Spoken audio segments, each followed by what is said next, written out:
Vous recherchez un smartphone pour moins de 200 euros, mais vous ne savez pas lequel choisir. Eh bien, vous êtes tombé sur la bonne vidéo car c'est ce qu'on va voir aujourd'hui dans ce top 3 comparatif des meilleurs smartphones pas chers pour moins de 200 euros qu'on peut retrouver sur le marché en 2023.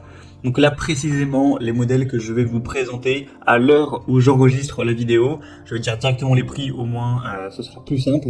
Donc le plus coûteux sera 208 euros. Ensuite, le deuxième sera à 199 euros et le troisième sera à 151 euros. Alors les prix peuvent varier en fonction du temps, donc ce ne sera pas forcément exactement ces prix que vous allez voir, mais en tout cas, à l'heure où j'enregistre, c'est quasiment tous des smartphones qui seront en dessous de 200 euros ou en tout cas en dessous de 209 euros si on veut vraiment être très précis. Donc si vous avez un petit budget et que vous souhaitez ne pas dépasser cette somme pour votre smartphone pour changer, eh bien j'espère que cette vidéo vous aidera à choisir. On va voir les mieux notés, du coup par ordre de prix décroissant. Et bien sûr, il y aura tous les liens juste en dessous en description vers chacun des smartphones si vous souhaitez en commander un ou voir plus de détails. On commence donc avec le premier qui sera le Vivo Smartphone 5G. On aura 4,5 étoiles sur 5 en moyenne sur plus de 570 évaluations, donc c'est vraiment très correct. Comme je l'ai indiqué, le prix pour celui-ci est à 208 euros et 5 centimes pour être précis, à l'euro j'enregistre, en partant du principe que ce prix peut bouger dans le temps. Vous aurez donc un réseau 5G qui vous permettra d'avoir une très grande vitesse au niveau de la connectivité, voilà, pour que ce soit vraiment efficace lorsque vous naviguerez sur internet, etc. Sinon pour les fonctionnalités, la puissance entre guillemets du téléphone, vous aurez 4 Go de RAM. Ce qui certes n'est pas énorme, on va pas se mentir, c'est pas dingue, mais ça fait l'affaire pour une utilisation régulière, classique, pour aller sur diverses applications, pour aller sur YouTube, pour aller sur votre application bancaire, enfin voilà, toutes les choses un petit peu classiques, il n'y aura pas de souci. Après forcément, si vous voulez jouer à des jeux vidéo relativement gourmands avec une super qualité, ça risque peut-être, avec le temps en tout cas, de un petit peu plus ramer, ou ce sera moins efficient qu'avec forcément un smartphone haut de gamme, il faut être clair là-dessus. Après au niveau de la mémoire de stockage, vous aurez 128 Go, ce qui est vraiment pas mal du tout, vous pourrez quand même pas mal, enfin mettre beaucoup de vidéos, de photos, vous pourrez faire beaucoup de choses quand même avec plus de 100 Go. Sinon, on aura une très bonne caméra, 48 mégapixels, donc c'est vraiment une superbe.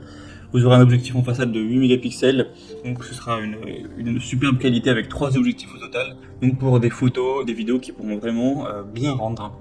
La batterie sera à 5000 mAh, voilà, ce qui est plutôt classique, donc ça pourra bien sûr tenir la journée, hein, comme tout autre smartphone Android plutôt classique. Et sinon, vous aurez un écran qui aura une taille relativement normale également, que j'aille voir ça en détail, ça doit sûrement être autour de 6 pouces, comme la plupart des smartphones qu'on peut retrouver sur le marché, hein. C'est souvent parfois un petit peu en dessous de 6 pouces, parfois légèrement plus. Il sera très fin aussi, on aura une épaisseur donc de 8,5 mm. Donc voilà, si vous n'avez pas de coque ni rien entre vos mains, ce sera vraiment assez fin, donc assez agréable à ce niveau-là. Donc c'est aussi un point plutôt positif. Donc globalement, c'est un bon smartphone, vous pourrez voir vous-même les évaluations clients.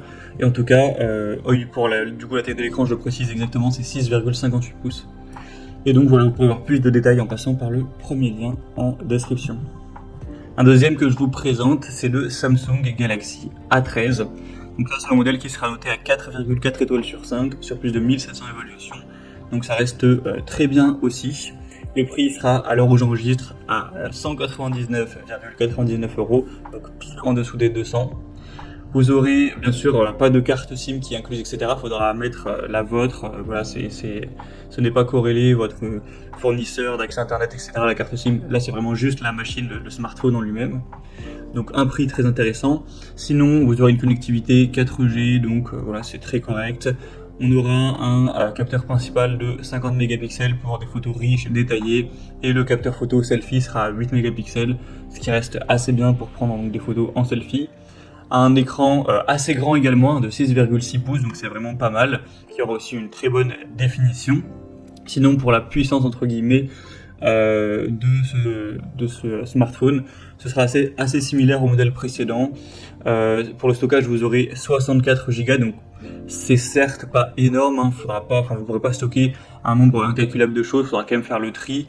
Surtout que voilà, il y a pas mal d'applications qui vont vous prendre du stockage, mais voilà, ça devrait quand même aller. Pour la RAM, on est sur du 4 Go, donc c'est comme pour le modèle précédent. De toute façon, pour ce prix-là, on peut pas s'attendre à des smartphones super puissants avec un stockage immense. Et pour la batterie, c'est du 5000 mAh, une charge rapide à 15 watts, donc plutôt classique. Donc c'est aussi un modèle assez intéressant d'une marque quand même relativement reconnue.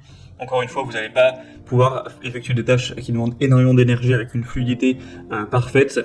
Mais si c'est pour des fonctions basiques, bien sûr que ce smartphone suffira. Et on termine avec le Xiaomi Redmi Note 12. Donc c'est un smartphone qui est encore moins cher que les autres. Cette fois-ci, il sera, à l'heure où j'enregistre encore une fois, à 151,37 €. Les notations seront à 4,4 étoiles sur 5 sur plus de 298 évaluations, donc c'est assez positif. Et sinon, pour tout ce qui sera les fonctionnalités, c'est relativement ressemblant aux autres. Vous aurez de la RAM à 4 Go, donc là c'est correct. 128 Go de mémoire, donc là c'est quand même pas mal, vous pourrez mettre relativement beaucoup de choses, c'est mieux que le précédent. Pour la qualité de la caméra, etc., c'est à peu près la même chose aussi. Une bonne qualité de l'écran, 5000 mAh pour la batterie, donc c'est également classique. Donc c'est vrai qu'il n'y a pas tellement de différence avec les autres. Simplement, il est un peu moins cher, donc c'est sûrement le meilleur rapport qualité-prix de cette vidéo. Si vous voulez vraiment un smartphone que vous souhaitez payer le moins cher pour des fonctions basiques, ça peut tout à fait suffire d'aller vers celui-ci. Ce sera compliqué de vraiment trouver moins cher avec quand même une bonne marque et une bonne qualité.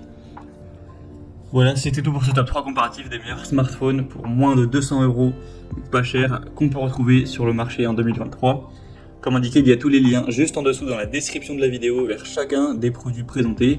Donc si vous souhaitez en commander un ou voir plus de détails tels que les prix, les évaluations clients ou plus d'infos de manière générale, cliquez sur les liens en description, ce sera en fonction de l'ordre d'apparition des produits dans cette sélection. J'espère que cette vidéo aura pu vous faire gagner du temps pour ce choix. Je vous souhaite de passer une bonne fin de journée ou une bonne fin de soirée et je vous dis à très vite.